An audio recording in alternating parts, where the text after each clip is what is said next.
ವಿರಾಮದ ನಂತರ ಮತ್ತೆ ಜನ್ಮ ಜನ್ಮಾಂತರ ಕಾರ್ಯಕ್ರಮಕ್ಕೆ ಸ್ವಾಗತ. ಕಮಲಾಳಿಗೆ ಇನ್ನೇನಾಗತ್ತೆ? ಅವಳ ಸಮಸ್ಯೆ ಏನು? ಮಂಜುನಾಥ ಶಾಸ್ತ್ರಿ ಗುರೂಜಿ ಅವರ ಬಳಿ ಯಾವ ರೀತಿ ತನ್ನ ಸಮಸ್ಯೆಯನ್ನ ಬಿಚ್ಚಿಡ್ತಾರೆ ಅಂತ ಬನ್ನಿ ನೋಡೋಣ.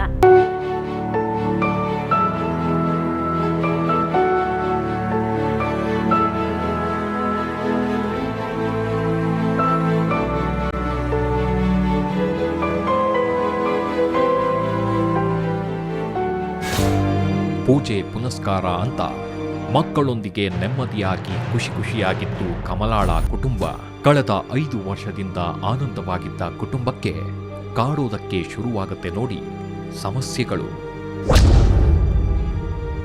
ಅದು ಸಾಧಾರಣವಾದ ಸಮಸ್ಯೆ ಅಲ್ಲ, ಆ ಸಮಸ್ಯೆಯೇ ಒಂದು ವಿಭಿನ್ನ. ಅಂತಹ ಸಮಸ್ಯೆ ಇದ್ರೂ ಕೂಡ ಬದುಕಿದ್ದಾರೆ ಅಂದ್ರೆ ಅದು ಕಮಲಾ ನಂಬಿದ್ದ ಮನೆ ದೇವರು ಅಕ್ಕಯ್ಯಮ್ಮನ ಆಶೀರ್ವಾದದಿಂದ. ನಮಸ್ತೆ, ತಮ್ಮ ಹೆಸರು?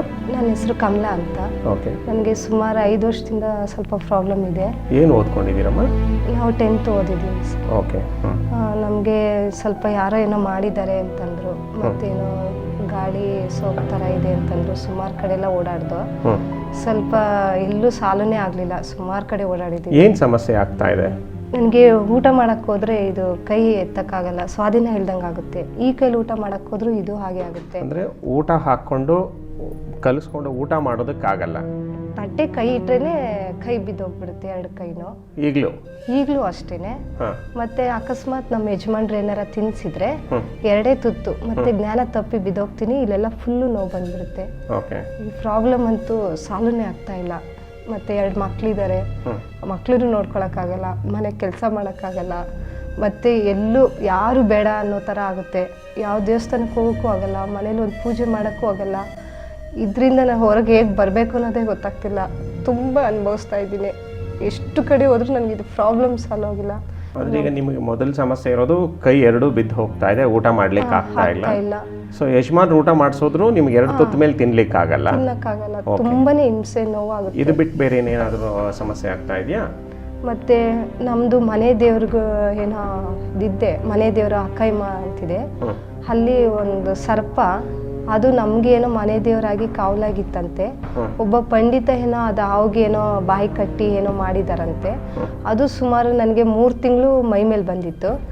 ಅದು ನಾವು ಈ ಊಟ ಮಾಡೋಕ್ಕೆ ಇದು ಪ್ರಾಬ್ಲಮ್ಮೇ ಸಾಲ್ವ್ ಮಾಡ್ಕೊಳಕ್ಕಾಗಲಿಲ್ಲ. ಅಂಥದ್ರಲ್ಲಿ ಹಾವು 3 ತಿಂಗಳು ಮೈ ಮೇಲೆ ಬಂದು ಮೈಯೆಲ್ಲ ಹಿಂಸೆ ಕೊಟ್ಟು ಎಲ್ಲಿ ದೇವಸ್ಥಾನಕ್ಕೆ ಹೋದ್ರೂ ಮೈ ಮೇಲೆ ಬಂದುಬಿಡೋದು. ಯಾವ ರೀತಿ ಹಿಂಸೆ ಆಗೋದು ನಿಮಗೆ ಆವಾಗ? ಒಂಥರ ನುಳಿಯೋ ಥರ, ಹಾವಿನ ರೀತಿನೇ, ಸೇಮ್ ಹಾವಿನ ರೀತಿನೇ ನುಳಿಯೋದು, ಹಿಂಸೆ ಪಡೋದು. ಮತ್ತು ಎಲ್ಲೇ ದೇವಸ್ಥಾನಕ್ಕೆ ಬಂದರೆ ಅದು ಬಂದ್ಬಿಡೋದು, ಮೈ ಮೇಲೆ ಬಂದ್ಬಿಟ್ಟು ಒಂಥರ ಹಿಂಗೆ ಹೊಡೆದು ನನಗೆ ಹಿಂಗೆ ಬಾಯಿ ಹಿಂಗೆ ಕಟ್ಬಿಟ್ಟಿದ್ದಾರೆ ಕಾಯಲ್ಲಿ ಅಂತ ಅದು ಹೇಳೋದು. ಸರಿ ಅಂದ್ಬಿಟ್ಟು ಕೆಲವರು ಏನೋ ಗಾಳಿ ಸೋಗ್ತಾರ ಇರ್ಬೋದಮ್ಮ ಅಂತ ಕೆಲವ್ರು ಹೇಳಿದ್ರು. ಕೆಲವು ಕಡೆ ದೇವಸ್ಥಾನದಲ್ಲಿ ಪೂಜೆ, ಶಿವನ ದೇವಸ್ಥಾನದಲ್ಲಿ ಪೂಜೆ ಮಾಡಿದ್ರೆ ಆಮೇಲೆ ಬಂದ್ಬಿಡೋದು. ಆಗ ಒಬ್ಬರು ಅಲ್ಲಿ ಶಿವನ ದೇವಸ್ಥಾನದಲ್ಲಿ, ಇಲ್ಲ ಇದು ಹಾವೇನೆ, ಅದಕ್ಕೆ ಯಾರೋ ಏನೋ ಮಾಡಿದ್ದಾರೆ, ಅದು ಫಸ್ಟು ಪರಿಹಾರ ಮಾಡ್ಕೊಳ್ಳಿ, ಇಲ್ಲಾಂದರೆ ನಿಮಗೆ ತೊಂದರೆ ಆಗುತ್ತೆ ಅಂತ ಹೇಳಿದ್ರು. ಸರಿ ಅಂದ್ಬಿಟ್ಟು ನಮ್ಮ ಯಜಮಾನ್ರು ಫ್ರೆಂಡೇ ಒಬ್ಬರಿದ್ರು, ಅವರು ಅದು ಪ್ರಾಬ್ಲಮ್ ಸಾಲ್ವ್ ಮಾಡಿ ಅದು ಹಾವಿನ ಬಾಯಿಗೆ ಒಂದು ತಾಯ್ತ ಹಾಕಿದ್ರು. ನನಗೆ ಕಣ್ಣು ಮುಚ್ಚಿ ಅವ್ರು ಮಂತ್ರಿಸಿ ನನಗೆ ಹಾವಿನ ಬಾಯಲ್ಲಿ ಕೈ ಇಟ್ಬಿಟ್ಟು ಅದು ಓಪನ್ ಮಾಡಿಸಿ ತೆಗೆದ್ರು ತಾಯ್ತ. ತೆಗ್ದಿದೆ ಅದು ತಕ್ಷಣ, ಅದಕ್ಕೆ ಮಾತಾಡೋಕ್ಕಾಗ್ತಿರ್ಲಿಲ್ವಲ್ಲ, ತಕ್ಷಣ ಅದು ರ್ಯಾಶ್ ಆಗಿ ಬಂದುಬಿಟ್ಟು ನನಗೆ ಈ ಥರ ಪಂಡಿತ, ನಾನು ಈ ಮಗಳಿಗೆ ನಾನು ಕಾವಲಾಗಿದ್ದೆ, ಈ ಥರ ಪಂಡಿತ ನಾನು ಇದ್ದೀನಿ, ಕಾವಲಿಗಿದ್ದೀನಿ ಅಂದ್ಬಿಟ್ಟೆ ನನಗೆ ಈ ಥರ ಎಲ್ಲ ಮಾಡಿಬಿಟ್ಟಿದ್ದಾರೆ ಅಂದ್ಬಿಟ್ಟು ಅದು ರ್ಯಾಶಾಗಿ ಬಂದುಬಿಟ್ಟು ಈ ಥರ ಆಗಿದೆ ನನ್ನ ಮಗಳಿಗೆ ಪ್ರಾಬ್ಲಮ್ಮು. ನನಗೆ ಇಷ್ಟು ವರ್ಷದಿಂದ ನನಗೆ ಅವಳ ಕೈಲಿ ಏನೂ ಮಾಡೋಕ್ಕಾಗಲಿಲ್ಲ, ನನಗೆ ಬಾಯಿ ಕಟ್ಬಿಟ್ಟಿದ್ರು ಅಂತೆಲ್ಲ ಹೇಳಿ. ಈಗ ಹಾವಿಂದು ಒಂದು ಸಮಸ್ಯೆ ಇದೆ, ಅದಕ್ಕೆ ಕಣ್ಣು ದೋಷ, ಅದು ಕಣ್ಣು ಇದೆಯಲ್ಲ, ಅದು ಕಣ್ಣಿಗೆ ಅವರು ಏನೋ ಮಾಡಿಬಿಟ್ಟಿದ್ದಾರೆ. ಅದು ಬರುತ್ತೆ ಮೈ ಮೇಲೆ ಬಂದು. ನನಗೆ ಅದು ಏನನ್ನುತ್ತೆ ಅಂದರೆ, ನನ್ನ ಮಗಳಿಗೆ ಇಷ್ಟೆಲ್ಲ ಅದು ಏನು ಬಂದ ತಕ್ಷಣ ಬಂದ್ರೂ ಅದು ನನ್ನ ಮಗಳಿಗೆ ಇಷ್ಟು ನೋವಾಗ್ತಿದೆ, ಅವಳಿಗೆ ಎಲ್ಲೋದ್ರೂ ಪ್ರಾಬ್ಲಮ್ ಸಾಲ್ವ್ ಅಂತಿಲ್ಲ. ಆದರೆ ಇದು ಯಾರೂ ನಂಬಲ್ಲ ಇದನ್ನ. ಏನು ಒಬ್ಬ ಮನುಷ್ಯನಿಗೆ ದೇವ್ರು ಬಂದುಬಿಡುತ್ತಾ, ಹಾವು ಬರುತ್ತಾ? ನಾನು ಕಂಡಂಗೆ ನಾನು ಮುಂದೆ ಹೋಗ್ತಿದ್ರೆ ನನ್ನ ಮುಂದೆನೇ ಸರ್ಪ, ಅದು 1 ತಲೆದಲ್ಲ 7 ತಲೆ ಸರ್ಪ. ಅದು ನಾನು ಎಲ್ಲೋದ್ರೂ ನನ್ನ ಮುಂದೆನೇ ಅದು ಕಾವ್ಲಿಗೆ ಬರೋದು, ಹಿಂದೆ ಇಲ್ಲೇನೋ ಒಂದು ನಿಮಿಷ ಮಿಸ್ ಆಯಿತು ಅಂದರೆ ನೋಡ್ರೆ ಹಿಂದೆ ಬರ್ತಾಯಿತ್ತು. ನಮ್ಮ ಯಜಮಾನ್ರು ಹೇಗೆ ನೋಡ್ತೀವೋ ಹಾಗೆ ನಾನು ನೋಡ್ತಾ ಇದ್ದೆ. ಆಮೇಲೆ ನನಗೆ ಊಟ ಮಾಡೋಕ್ಕೆ ಹಾಕಿಲ್ಲ. ಎಲ್ಲರೂ 5 ವರ್ಷದಿಂದ ನಿನ್ಗೆ ಊಟ ಮಾಡಿದೆ ಹೇಗಿರೋಕ್ಕೆ ಸಾಧ್ಯ ಅಂತಾರೆ. ನನಗೆ ಮೈ ಬಂದುಬಿಟ್ಟು ಅದು ನನಗೆ ಊಟ ಮಾಡಿಸ್ತಾ ಇತ್ತು.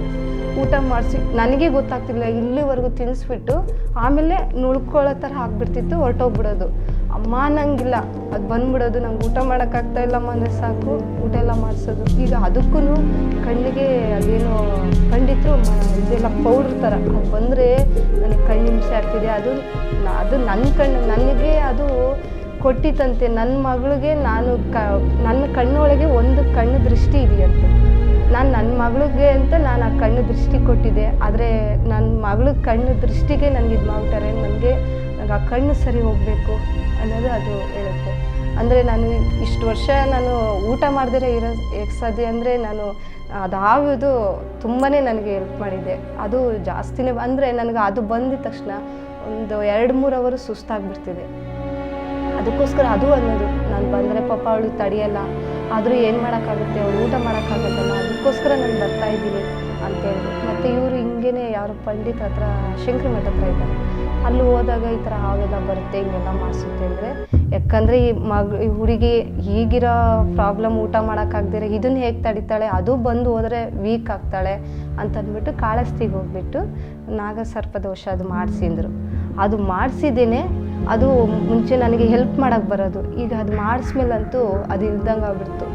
ಆವಾಗಂತೂ ನಾನು ನಿಜವಲ್ಲೂ ನನಗೆ ಹಾವು ಬೇಕು, ನಾನು ಊಟ ಮಾಡ್ಕೊಂಡು ತಿನ್ನೋಕ್ಕೆ ನನಗೆ ಹಾವು ಬೇಕೇ ಬೇಕು ಅಂತ ಒಂದು ದಿನ ಎಲ್ಲ ಹತ್ಬಿಟ್ಟಿದ್ದೀನಿ. ಅಂದರೆ ಅದು ಅಷ್ಟು ಹೆಲ್ಪ್ ಮಾಡ್ತಿತ್ತು. ಆದರೆ ನಮಗೆ ಗೊತ್ತಿಲ್ಲ ಅದು ಈ ಥರ ಕಾಳಸ್ತಿಗೆ ಹೋದರೆ ಇದು ಕಮ್ಮಿ ಆಗಿಬಿಡುತ್ತೆ ಅಂತ ನಮಗೆ ಗೊತ್ತಿರಲಿಲ್ಲ. ಏನೋ ದೋಷ ಇರುತ್ತೇನೋ ಅಂತಂದ್ಬಿಟ್ಟು ನಾವು ಈ ಥರ ಮಾಡ್ದೋ. ನೋಡಿದ್ರೆ ಹಾವಿಗೂ ಪ್ರಾಬ್ಲಮ್ ಕೊಟ್ಟರು, ನಮಗೂ ಪ್ರಾಬ್ಲಮ್ ಕೊಟ್ಟರು. ಈಗ ನಂದೇ ಹೆಚ್ಚಾಗ್ಬಿಟ್ಟಿದೆ ಪ್ರಾಬ್ಲಮ್ಮು. ನನಗೆ ಊಟ ಮಾಡ್ಕೊಂಡು ಚೆನ್ನಾಗಿರಬೇಕು. ಈಗ ನಿಮ್ಮ ಕೈ ಸಮಸ್ಯೆಗೆ, ಕೈ ನಿಸ್ತೇಜವಾಗೋದಕ್ಕೆ ನೀವು ಡಾಕ್ಟರ್ ಹತ್ರ ತೋರಿಸ್ಲಿಲ್ವಾ?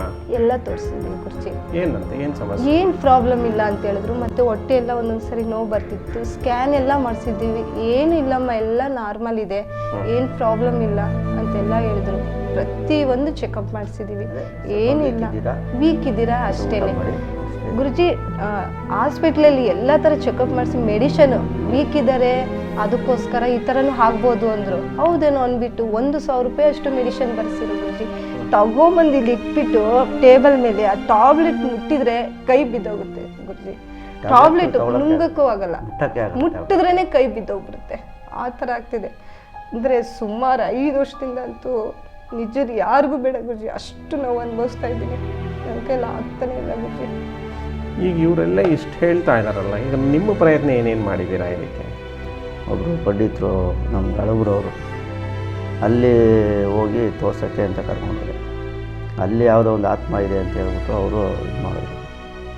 ಅದು ನಮ್ಮಲ್ಲಿ ಮೊದಲು ನಮ್ಮ ಇದರಲ್ಲೇ ಇದ್ದಿದ್ದವರು. ಆ ಹುಡುಗಿನೇ ಸ್ವಲ್ಪ ಏನೋ ಪ್ರಾಬ್ಲಮ್ ಆಗಿ ತೀರ್ಕೊಂಡಿದ್ರು. ಸೊ ಅದೇ ಬಂದಿದೆ ಅಂತ ಹೇಳ್ಬಿಟ್ಟು ಅವ್ರೇನು ಮಾಡಿದ್ದಾರೆ ಹೇಳಿದ್ರು. ನಾವು ಹಂಗೂ ಹೇಳ್ದು, ಹಂಗೆ ಬರೋಂಗಿಲ್ಲ, ಸಾಧ್ಯ ಇಲ್ಲ. ಇಲ್ಲ ನೀವು ಹೇಳಿದ್ರೆ ಅದು ಹೆಂಗೆ ಅಂತ ಹೇಳ್ಬಿಟ್ಟು ಅವರು ಇದು ಮಾಡಿದ್ರು.